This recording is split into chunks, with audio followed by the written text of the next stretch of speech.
This is part two with Dr. Ryan and Dr. Castro. And last time that you were on this podcast, we were getting a good history on you both and then your thoughts on our current situation with long term athletic development.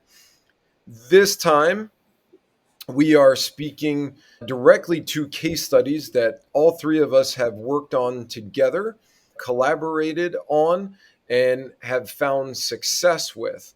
And what I want to highlight before we start is that these cases are of various age levels, they are of various sexes, and various ends of the spectrum from an athleticism standpoint.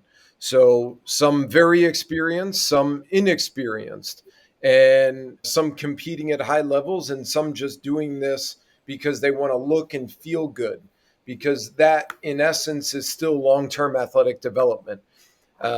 So, that being said, I want to welcome you two docs back on. And I will say before we get going, if you hear any growling in the background, it is not coming from me. It is from my two dogs here with me. So I'll have that be known from the get go. But welcome back, you two, and I'm excited for this. So um, would either of you prefer to start? Ryan, you want to go ahead? I got you. All right, Ben, what do you So got for I me? think it would be great to talk about the patient that you and I worked on. It was a female patient, um, and we were collaborating with her because she presented to me with not only back pain but also with foot and ankle issues. And she came to both of us relatively around the same time. She's in her, I believe, late 40s, early 50s, very active. So, from your standpoint, what did you see and what did she present with for you? So, this specific Yes, triathlete, triathlete. correct? I've actually been treating her for years, on and off. She's a very thorough athlete. Means to say she goes the extra mile on having coaching lessons in bike, swim, and run. Although that is absolutely fantastic, the issue is that there is nobody that was Mm, combining them together, right? So you can do bike, well, you get a bike coach, and that's all you do is bike. Then you get your swim coach, and that's all you do is swim. You need to have that integration. Now, I've been treating her for years, and she has chronic SI joint issues. And the funny thing is that when we do a prone hip extension where she lays flat down, I have her raise one leg as high as it goes, and then the other leg. It's always the same leg. So if we have it, one leg, the left leg raises this high, the right leg barely gets up off there. And she had a lot of positive orthopedic tests for SI joint syndrome or like a sprained strain of that mm, SI joint. And what ends up happening is that after the manipulation, she goes right back to normal, pain levels down immediately, and she's able to function. The issue is that we need to now secure that joint, but it's a lot more complex than just a joint. It's dozen different muscles that come together and need to engage at the same time. Everyone thinks walking is easy. It's really not, right? It's a complex of phasic and postural muscles that have to turn on and off at the same time. So when she's doing an anti-gravity workout like swimming, it's going to alter her sensory perception of where she is in time and space, followed by immediately she gets up and starts running, which is a gravitational movement pattern. So this is where someone like Ben, you come into play, and it is a night and day difference on how she responds and how she holds that adjustment, and she's functioning better. And I will show you guys what I'm talking about through some of my actual muscle testing reports on different athletes. But when she comes into me now, she's holding them. She's being able to raise legs at a Yeah. more even level. She's feeling better. So, and go ahead Yeah, and I take mean, over from so here. what you're talking about, I thought it was very interesting because you and I chatted about her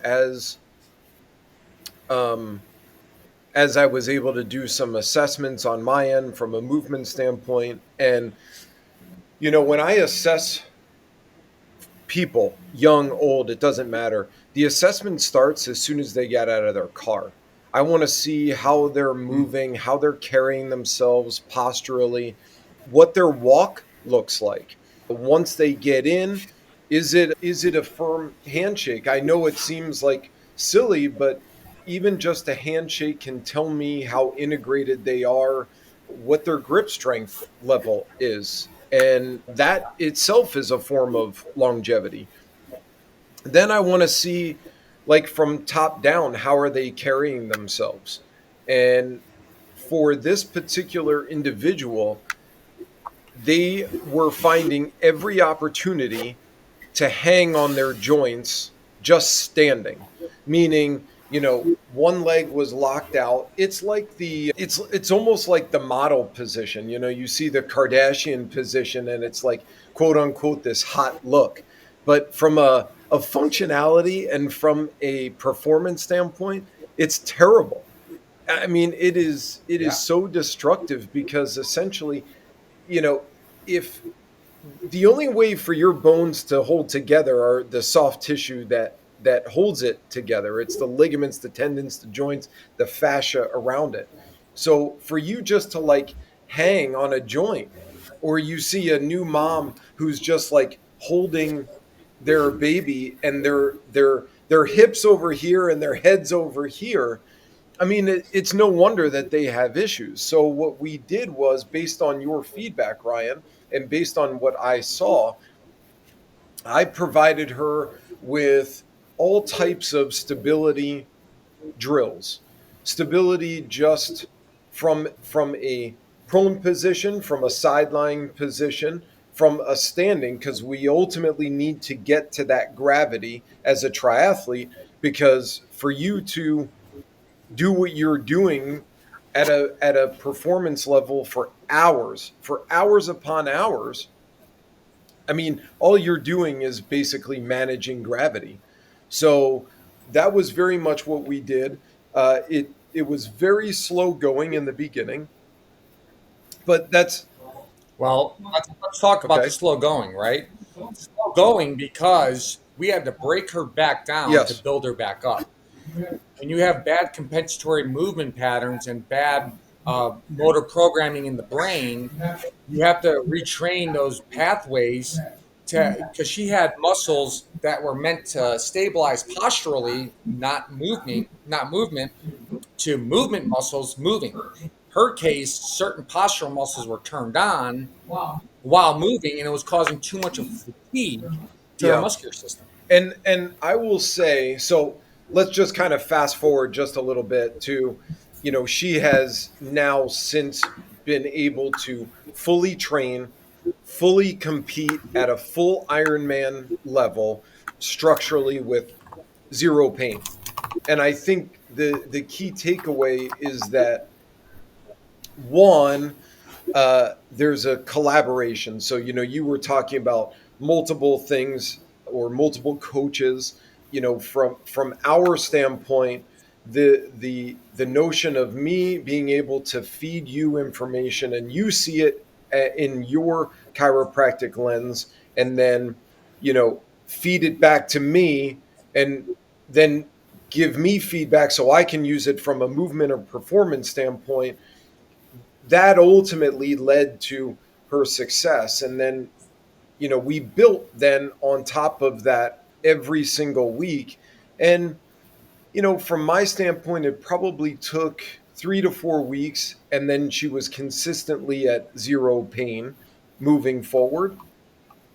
She had some like here and there episodes, but really, that was kind of the end of it. We were able to really Yeah. move forward from a performance side. Um, but any more to say about that one? Yeah. So normally, a person like her, 3 to 4 weeks is pretty fast when you're trying to tear someone down, but she's already timed in the sense of she does work out. She's very precise in what she does, and she's very compliant. A normal person, the change of the nuclear protein of the muscle itself takes about Mm, 6 to 8 weeks. So for her, 3 to 4 weeks, that's actually pretty fast when you're changing the whole dynamics of how that muscle or how muscles work and yeah. integrate together. So this is where athletes that are very compliant and very determined, we see great outcomes in a faster round. Quick question. This was the patient I was involved with in our office, was it? Right. No, it was Okay, not. just making Yep. sure. All But right. getting you involved, there are. We'll get to. I think the last case study that we're going to talk about today is how the three of us have come together on a particular individual. In the meantime, though, Dr. Castro, I think it would be great to talk about. I mean, you and Ryan are both in the same office, legitimately in the same Correct. office. You have this unique opportunity to be under the same roof.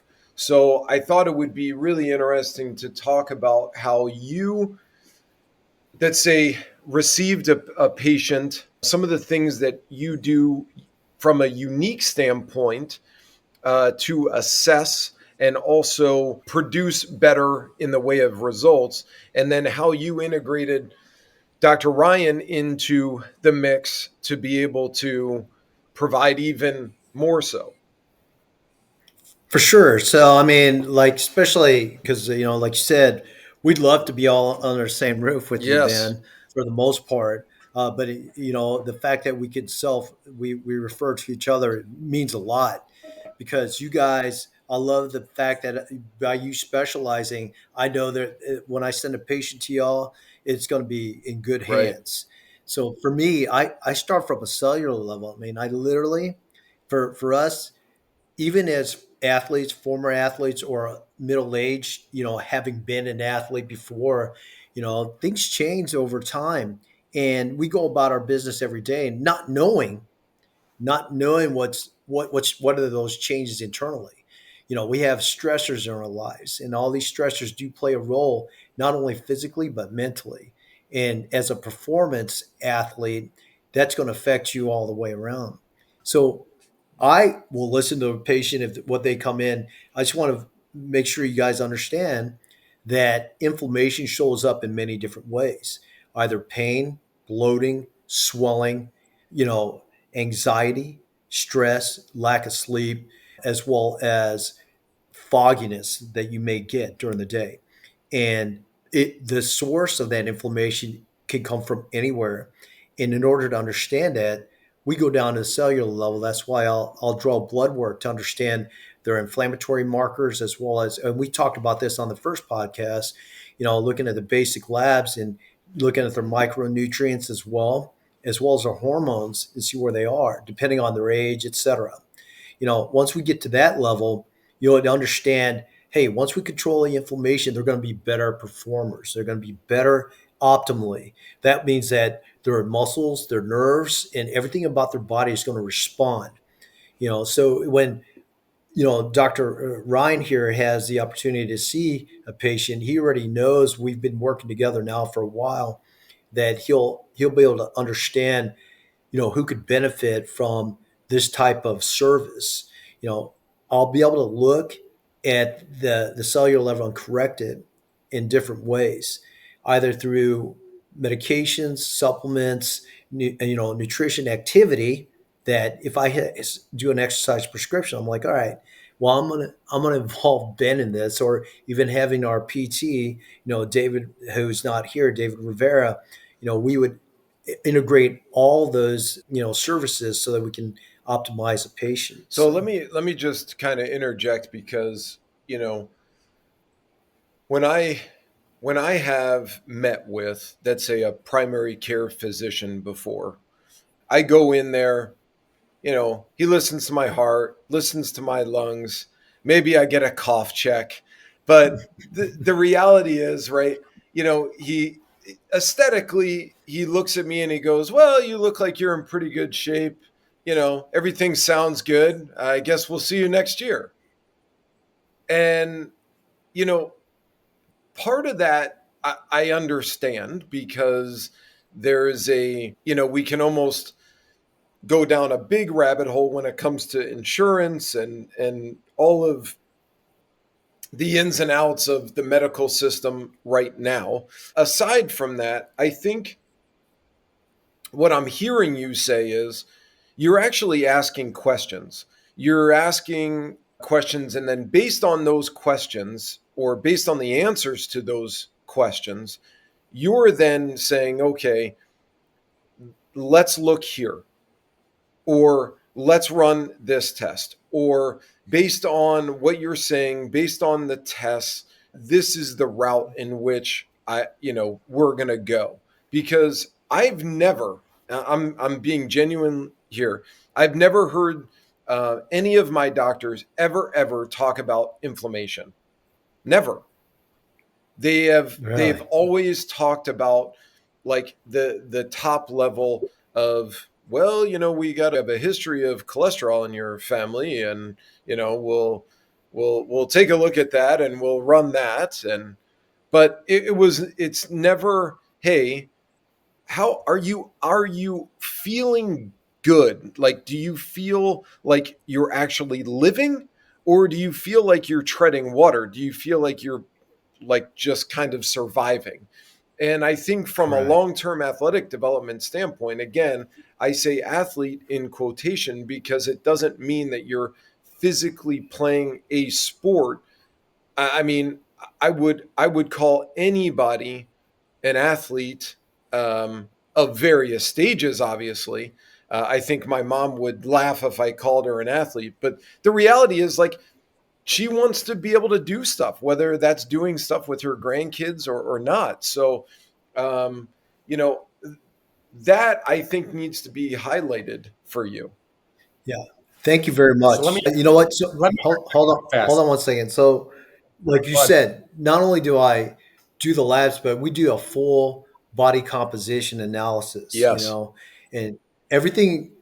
If you go to your GP or just a general practitioner, everyone wants to base it off of BMI because there's a lot of studies about your body mass index.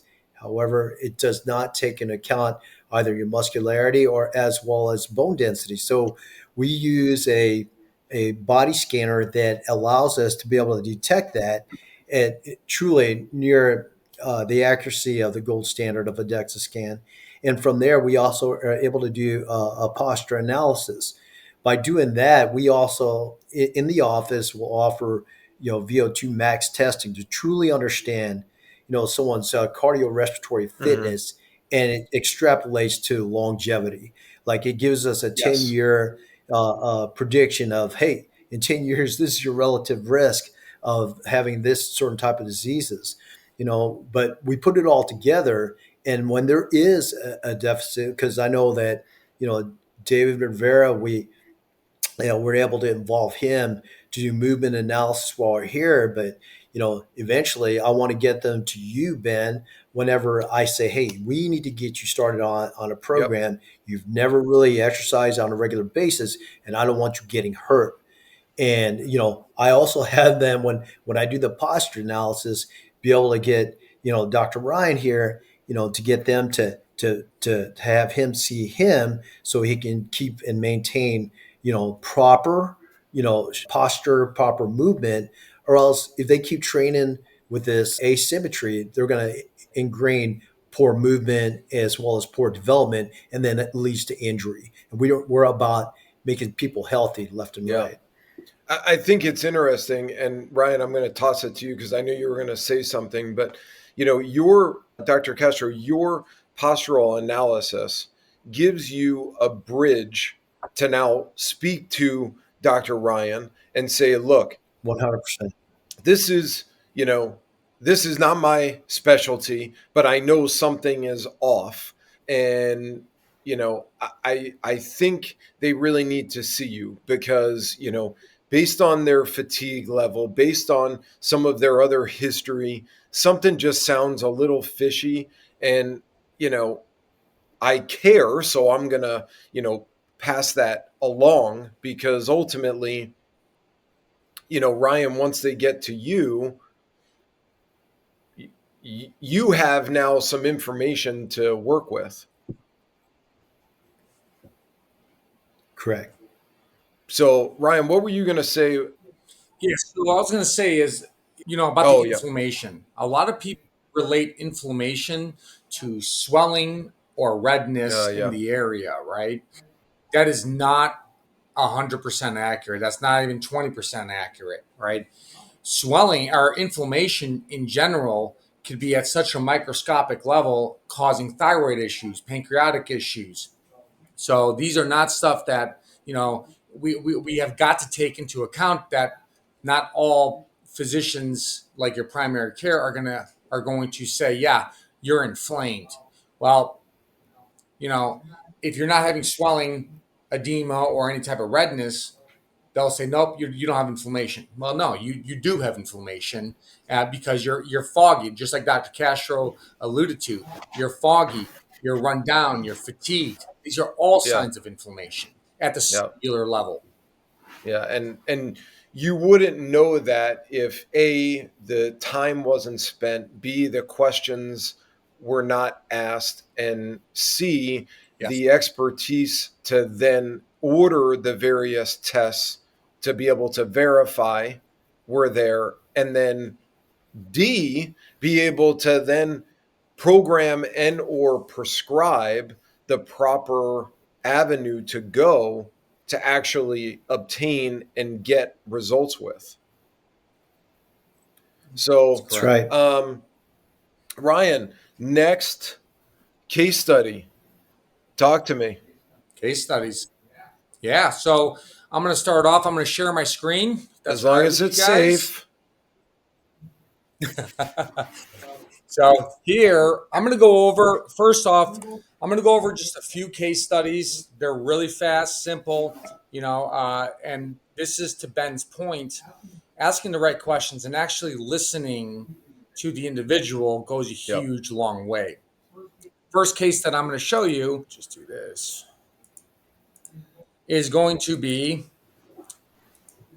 this is a 14-year-old female dancer. She came in with a right ankle sprain. She went to see a orthopedic doctor. They said stay off it for 6 to 8 weeks, and she started doing physical therapy. All right, the physical therapist was just doing their standard ABC with the ankles, and that was pretty much it. And the girl had a competition in 2 weeks. It was a national competition. So what I did was I immediately evaluated her and I saw some really interesting things. It's not just an ankle sprain. So, one, how did she feel before she sprained the ankle? What was her movement patterns like? And I'm just asking the questions. So, right here, I did these. I did digital muscle testing. And as you can see, her right dorsiflexion of her foot, that means to say she brought her toes up, was 34 pounds on her first rep, 36 pounds on her second rep, and her left side was 37 pounds, 40 pounds, 40 pounds. Okay, that was great. Plantar flexion, Hmm. there's a big difference. And so we see the average, she's about 10 pounds off on the Hmm. plantar flexion.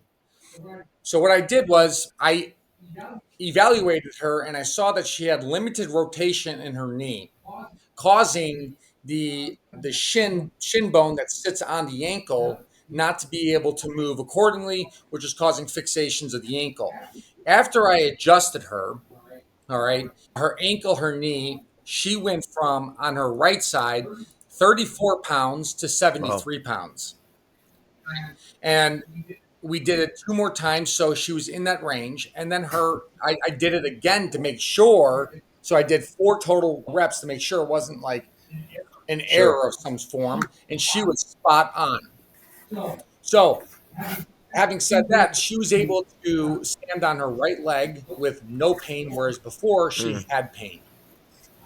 I sent her home with some therapeutic exercises dealing with what I call biofeedback exercises. So you're working with retraining the brain to talk to the ankle, vice versa. And she went and she was able to compete nationally, and she did So, very well, well. can I This just one, say something real quick? what's Can that? you go back to that? That's all right. That's Oh, I'm fine. sorry. Yeah, So I'll as go you're back to going it in a back, I'll second. just say what I want to say for anybody that's watching this. If you are looking at this and you're going, well, I don't even know what these numbers mean. Okay, and you're gonna fixate on numbers or whatever the device was that was used. Uh, Really, what needs to come from this, in my opinion, okay, because now I'm kind of like putting my parent hat on, is everybody that she saw before you looked at it and was like, this is a sprained right ankle. You have to stay off of it for, 6 to 8 weeks. And all they're That's doing is they're correct. looking at the site of the pain. But for you, you did some stuff based on your experience, your expertise. You then noticed what was going on. You made the That's correct. appropriate adjustment. You just didn't go through you like general a 7 general adjustment strategy, and then those Yep. numbers rose up. And again, forget about the numbers. Let's just look at what the result was. The result was she was able to go back and compete, because ultimately what you're talking about here is you went from looking at the site of the pain to figuring out what the source of the pain was. And that in and of itself created the results. That's absolutely correct, Ben. And I couldn't have said it better myself. Bottom line is, she would have been out 6 weeks if she took the advice. Now, to Dr. Castro's point, if you get an injury and you get in fast enough, we can control that inflammatory process immediately. If you wait too long, it's a lot Yeah. harder to treat. So this one right here was a high school football player. He came in for performance training. He had no pain. He had none of this. And when he came in, I asked him, "How do you feel today?"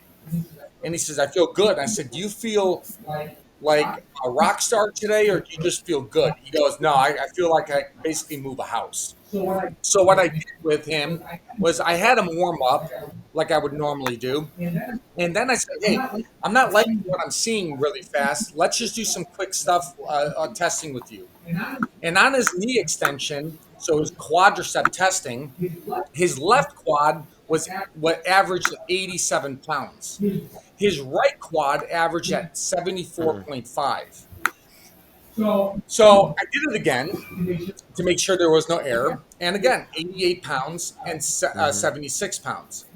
And then if you see post manipulation, and when I mean manipulation, listen, it's not just I'm just crunching bones. You're looking. It's like connecting the dots. So post treatment, we got to 89 pounds and 86 pounds. So he's 3% deficit on his right side compared to his left side, comparatively to a 14% deficit. So where his brain thinks both right and left side are working at 100%, he's working at pretty much 86% of his potential on that right side, which can lead to Yeah. further injury. So when you're looking at an athlete that thinks that they're fine and there's an aberrant issue that you're seeing in their movement patterns, this is how we can detect saying, "Hey, listen, you're going to be more prone to a hip, knee, or ankle injury." And I'm showing you how it is. So for him, he responded super well. We were able to get onto his stuff, and then the subsequent treatments we would test if I saw any aberrant issue after that. This is a really cool thing. This is my right eye. I look at eye movement patterns and see how well your brain functions. So each movement between pursuits, saccades, fixations, those are all dealing with different parts of your brain. This lady right here had a concussion 2 years ago. She got kicked in the head by a horse. She couldn't even stand up straight nor cook food Oh, for her husband. Right? She's wondering why the world was spinning. Well, if you're looking at her eye movements, she can't even hit the target. I'm sorry, man. If you I mean, what you just said reminds me of. Did you ever see the movie Gone in 60 Seconds? And Yeah. yeah, they're driving and they're in pursuit of Nicolas Cage, and he scoots this the construction zone, and the car behind him gets absolutely walloped by like a wrecking ball, and he uh-huh. goes through the wall, and the police officers behind, they stop and they get out and they're like, "Are you okay, man?" And he's like, "Yeah, I'm okay." And he's like, "Are you sure? Because you just went through a wall." It's like, of course she's Right, not going to be all right because she just got kicked in the head by right. a horse. So, so she went to Mayo. She's been to University of Chicago. They all wrote her off, saying, "You know what? You need to Wow. go to psych." So this was on. So here, same. Um, you're seeing a massive improvement of 79. Look at the difference between how our eye movements go from a 59 24 65 to a 79% 46 52. So we were able to hone in on this that much What better. was And that what is all on the same day that same we day? worked with them. So at 7:08 a.m. to 7:33 Wow. a.m. And so these are really substantial stuff because you cannot trick these tests. Right. You just can't do it. This one was a Division I soccer player. He came in. Again, we were doing this very, very similar stuff. The number one, two, three, and four are correlating to different things. So number one, all of this right here is my baseline on him, right? And if you see, his average was 89, 98, 90, 100 pounds. These are just knee Mhm. extension stuff. Then I just did PT on him, and look at this. It Yeah. raised a little bit. Then I did chiropractic on him. It raised even more. And then I did chiropractic and functional neuro on him, and I connected his leg to his head. Mm. Is a true testament because he is sitting there uh, thinking he is at his max potential, and he really wasn't. So this was after an ACL injury on his right side, and if you look at his right side on here, he was at 98 pounds. His left side was at Mm. 89 pounds. How is a right side stronger than his left side? Well, the issue was that his physical therapist was focusing so much on Mm. his right side, they neglected his left. And the interesting part with this case is, I had to consult with an orthopedic surgeon because when we were doing stuff with him, his left leg was not sweating, but his right leg was. Usually, the operative side, so the side that was operated on, has a sympathetic issue, and you're not going to create sweat Mm. after a surgery. But it was a complete reverse opposite. His left side wasn't. So in the end, I did some retraining on him with my neuro stuff and chiropractic, and you can see here his left side went back to normal. His right side was a little lower than his left. That's what it should be Yeah. in this case. So having said all that stuff, oh, and then on the fourth one, on the fourth test, this took me a little bit of time with him. And when I mean a little bit of time, an hour, his left leg started Oh, that's sweating awesome. again. And his left leg wasn't sweating for weeks, only his right leg. That's So, amazing. That's truly yes, amazing.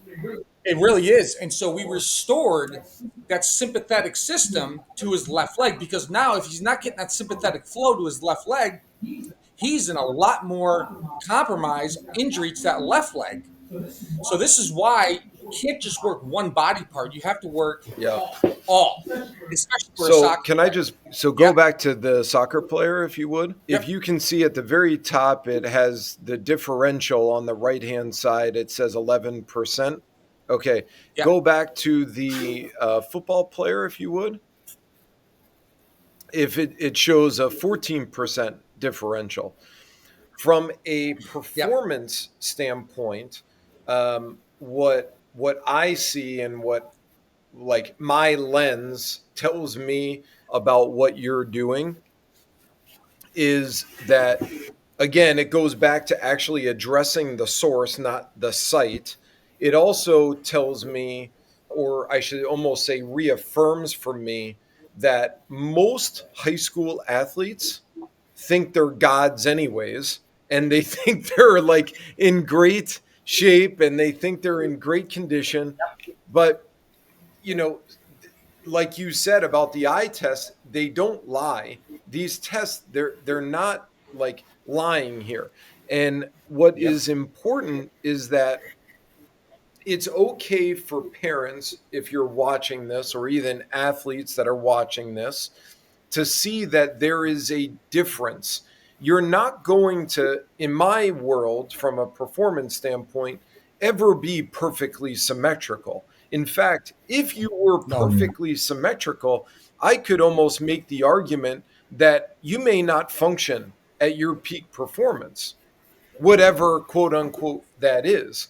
I think Doc, you can certainly correct me if I'm wrong, but I mean, on the right side of our bodies, we actually have more organs, anyways, than the left side. We're all like, we're kind of built overloaded, right side dominant as it is. Yeah. And yeah, go Also, I would add into that too, though, and Dr. Ryan also attests is that because we are dominant right or left side of the brain, one side is going to develop more than the other because not only of use, but the neurological pathways that are necessary in order for those muscles to fire. And the more Absolutely. repetition, the more activity that you do because you're dominant on one side, you will be not only muscle wise, but just bone wise. You'll see the asymmetry in just the size of your hands or size of your feet, et yeah. cetera. So So ideally, Absolutely. for me, I would ideally like to see asymmetries 10% or below.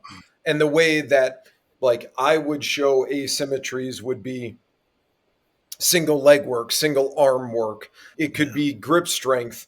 It could be a balance number from one side to the other, but nothing greater than 10% typically for me. So I'm like, you've got a grace window. But okay, so what I'd like to finish, if it's all right with you guys, is I'd like to chat about uh, the final patient and case study, which all three of us have worked on. Um, and I've known this particular individual for, let's say, nine, call it 16 to 17 ish years. Um, we're on again, off again, training, at our facility. And but I think ultimately where the smart place to start, I think, would be with you, Dr. Castro, because, you know, ultimately I think that's the route that a person should go. You know, let's see Yeah. what's doing blood work wise. Sure. So, I'll be honest with you. So he first came to me several years ago and he just completed surgery. Former college baseball, he had prior labral tears bilaterally, both right and left shoulder, three on one on the right, that eventually had like a hemiarthroplasty, which is a replaced shoulder replacement in that when he first came to me. So he was at his pretty much his nadir right after surgery. So he really did not have a lot of mobility. Even I had to curtail even just a fit testing. This is before I got to know you guys in the whole Yeah. picture. I said, we got a lot of work to do. But you're right. So he just wanted to regain, and we see a lot of this, especially in the middle age, because we all used to be somebody. We all used to move differently. We all used to play sports. We're no longer in that realm because of other daily activities and obligations we have, either to family, work, etc. And this is an individual who there was a lot of stress with the type of the occupation, his businesses, etc., as well as there were other underlying medical history, medical problems such as sleep apnea, underlying high blood pressure. And we started going into the history that we had to break it down again, draw on the labs, understand where we are. And then we found out, it wasn't Yep. optimal. We're talking about lipid levels that are off, and this is where I'm going to go into a little spiel here. But the lipid levels were off. He was pretty much pre-diabetic, basically entering into what they call metabolic Mm. syndrome, and it didn't help with the fact that he was not as active as he wanted to be. But there was a lot of things we had to, cut back and start to shed away about all the quote unquote inflammation. And I just want to say that the lipid levels do reflect inflammation, because it's not to get down to the bottom without really, because I know we're limited time, but it's basically, it's not about, the fat or cholesterol we eat. It's about the processed food, the sugars and all the refined sugars and all that we eat that bring on this Yeah. inflammation. So we had to revamp that, had to retrain all that in terms of how to eat properly, how to supplement properly, and we did need to correct a lot of cellular uh, uh, dysfunction that he had.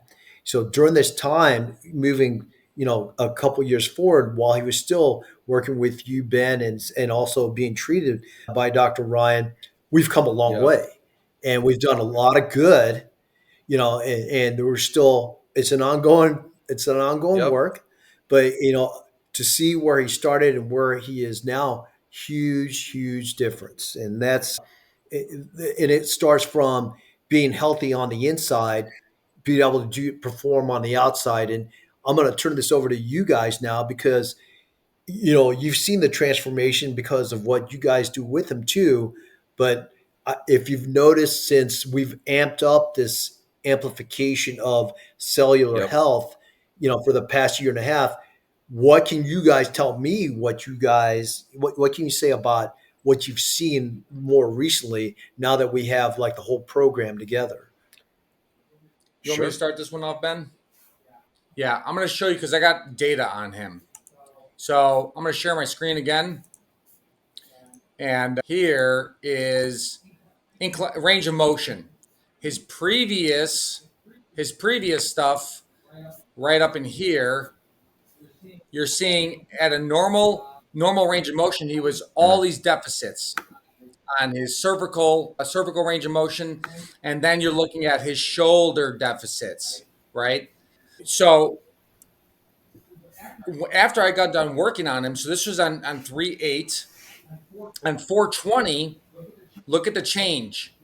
We had a massive change in his Mm. cervical range of motion, as well as his Right. shoulder range of motion. This is after his shoulder replacement. So this was a very big positive finding. Once we get movement in, we're knowing that the cellular system's kind of kicking in a little bit, but it's not going to hold unless you feed the Yep. body correctly.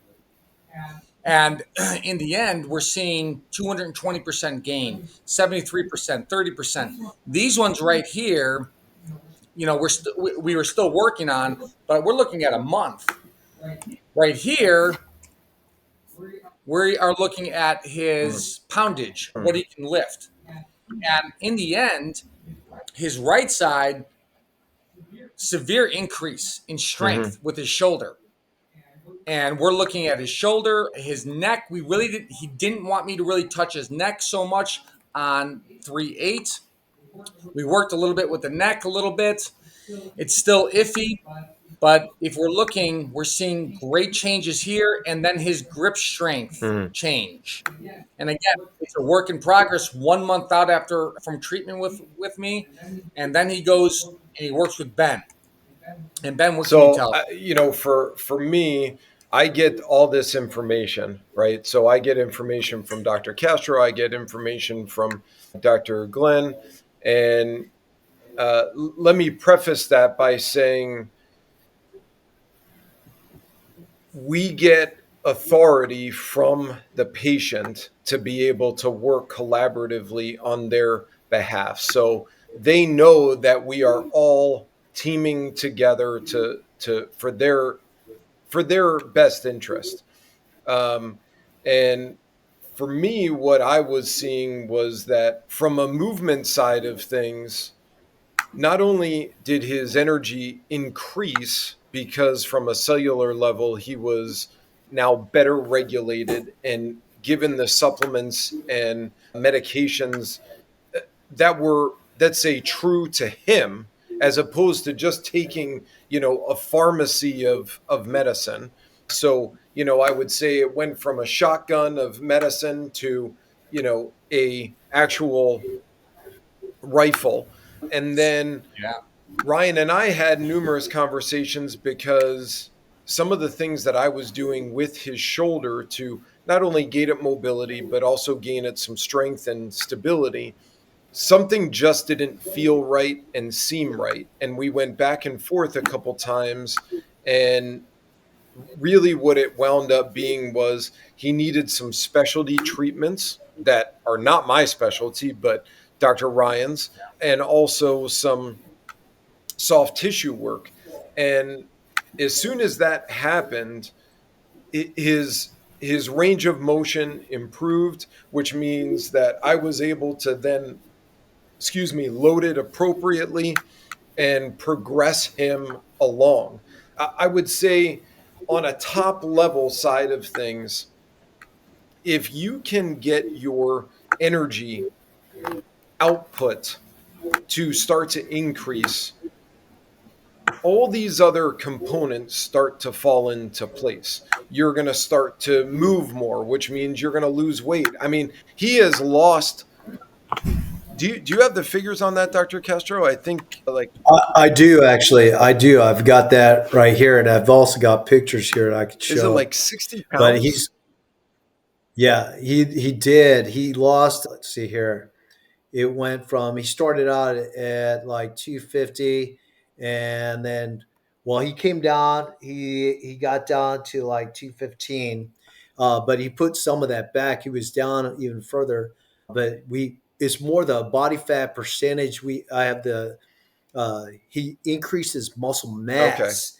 He literally went from his lean muscle mass at the time when we first started was 78, and he went up to like 109. That was over a course of a year and a half post surgery Okay. though, because he really atrophied down.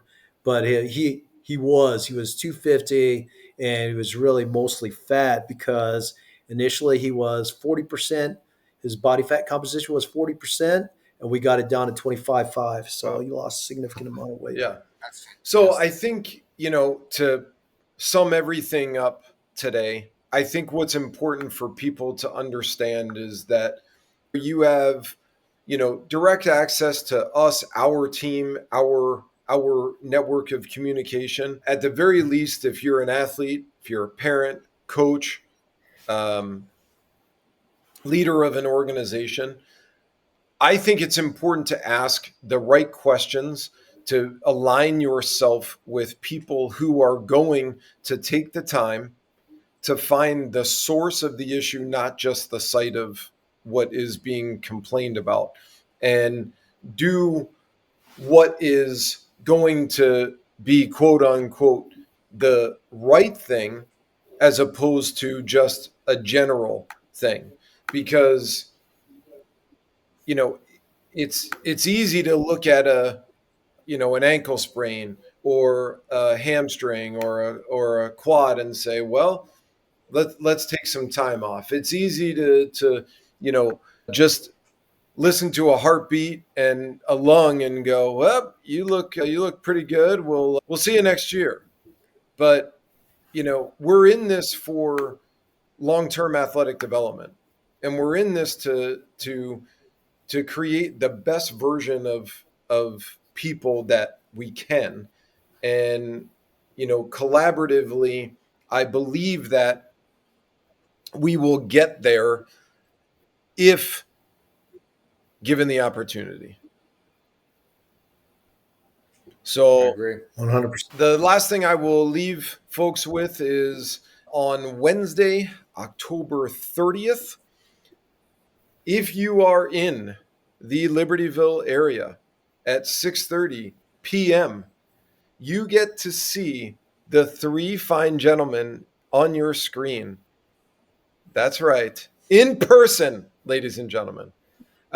It will be at my facility, and we're going to go over hands on stuff that, in regard to, let's say, some misconceptions. So, in other words, site versus source again, getting to the source of some issues.